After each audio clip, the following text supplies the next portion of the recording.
Good morning! For today's video ay gagawa tayo ng condensed milk, buko pandan, puto.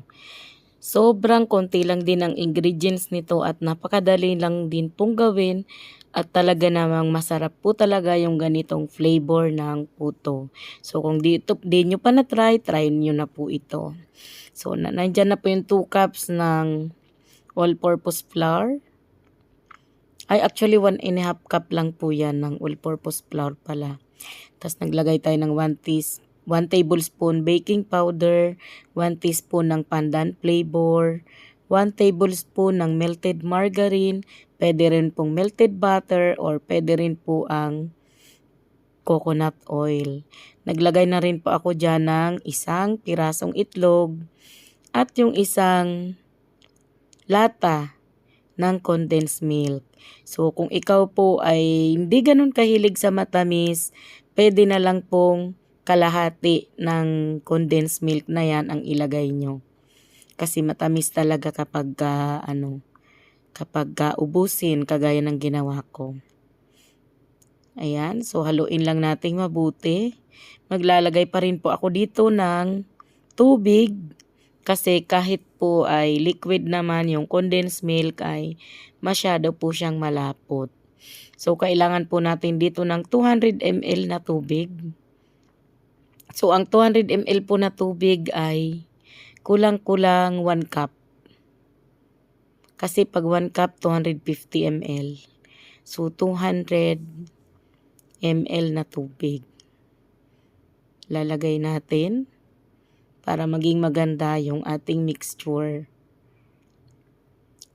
So maraming beses na rin naman po akong gumawa nito. Minsan ginagawa ko pong 2 cups yung flour para hindi siya masyadong matamis.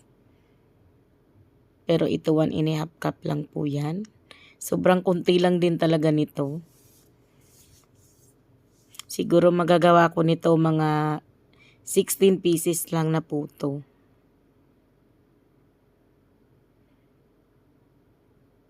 Yan. To make sure po na makinis yung magiging puto nyo para walang buo-buo, kailangan po ay salain nyo na lang yung mixture nyo. So kagaya po niyan, sinala ko po yan. So napakakinis at napakaganda po ng mixture ng puto natin. Wag lang din po natin yung overmix. Ilagay ko lang dito sa pitchel para di ako mahirapan na maglagay sa mga puto molder. So, hindi na po natin nire-rest ang mixture natin kapag puto, diretso na po yan steam. So, ngayon po ay gagamit ako ng large na silicone molder.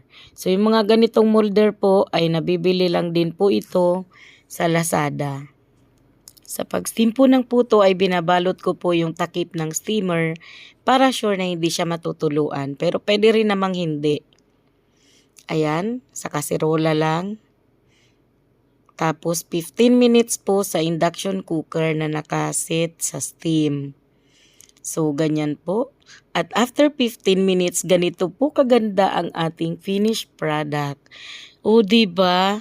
Itsura pa lang po talaga namang masarap na po talaga. Ayan, sana po maitry nyo din to kasi napakadali lang din pong gawin at pwede pong pang merienda natin. At lalong-lalo na pong pwede rin po itong pang negosyo. Lalo na po ngayon medyo mahal na ang puto, parang 10 piso na isa. Sa kagaya nitong large size, 10 piso na yung isa. Sa iba nga po 12 pesos, depende sa pwesto. Sa iba nga 15 pesos pa. Ayan. So, ito na po yung ating finished product. Sana po ay nakapag-share na naman ako ng mga pwede ninyong pang merienda. Pwede pong panghanda sa mga birthday kasi kadalasan pag pumupunta tayo sa mga birthday, di talaga nawawala yung ganitong puto. So, yun lang po muna for today's video. Thank you so much.